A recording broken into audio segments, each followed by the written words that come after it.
दिल्ली विधानसभा चुनाव में यमुना की सफाई एक बड़ा मुद्दा रहा। चुनाव में बीजेपी ने यमुना सफाई का संकल्प लिया था। अब दिल्ली सरकार को 100 दिन से ज्यादा हो गए हैं। ऐसे में फिलहाल यमुना के हालात क्या हैं, देखिए महेंद्र की इस रिपोर्ट में।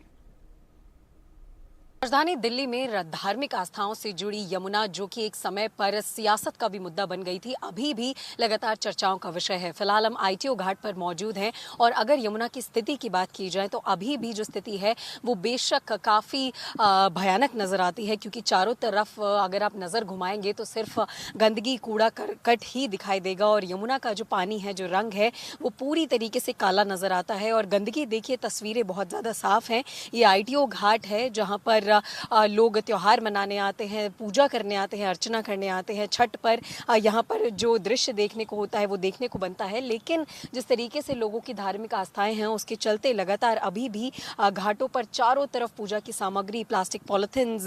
की वजह से सिर्फ गंदगी और कूड़ा करकट नजर आता है। और ऐसे में अगर यमुना की बात की जाए तो अगर यमुना का पानी आप तस्वीरों में देखने की कोशिश करें तो साफ तौर पर आंखों से भी ये पानी काला ही नजर आता है। और चारों तरफ जिस तरीके से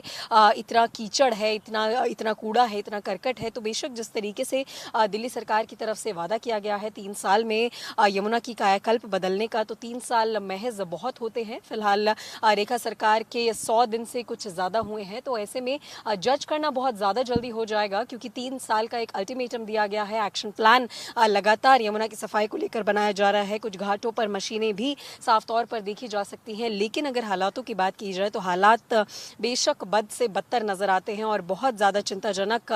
ये जो दृश्य है वो भी हो जाता है, क्योंकि दूर दूर तक यमुना में सिर्फ और सिर्फ कूड़ा करकट नजर आता है और काला पानी पूरी तरीके से यमुना का भी नजर आता है। लेकिन कुछ कुछ पहलों की अगर बात की जाए, कुछ पहल जो दिल्ली सरकार की तरफ से की गई है, अलग अलग घाटों पर की गई है, तो उस पहल में ही यहाँ पर भी एक दृश्य अगर हम आपको दिखाएं तो यहाँ पर अलग अलग डस्टबिन बनाए गए हैं, अलग अलग जो है बॉक्सेस रखे गए हैं, जिसमें साफ तौर पर एक मैसेज भी लिखा गया है कि सबसे प्रार्थना है कि कृपया जो पूजा का सामान है वो इसी पात्र में डालें। तो इस आईटीओ घाट पर ये जो इस तरीके के बिन्स हैं वो जगह जगह पर हर एक 10 कदम पर लगाए गए हैं, ताकि जो लोग अपनी धार्मिक आस्थाओं के चलते यहाँ पर आते हैं, पूजा अर्चना करते हैं, तो वो जो सामान है वो इस कचरे की पेटी में और इस पात्र में ही डालें और घाट पर ना डालें। तो ऐसे में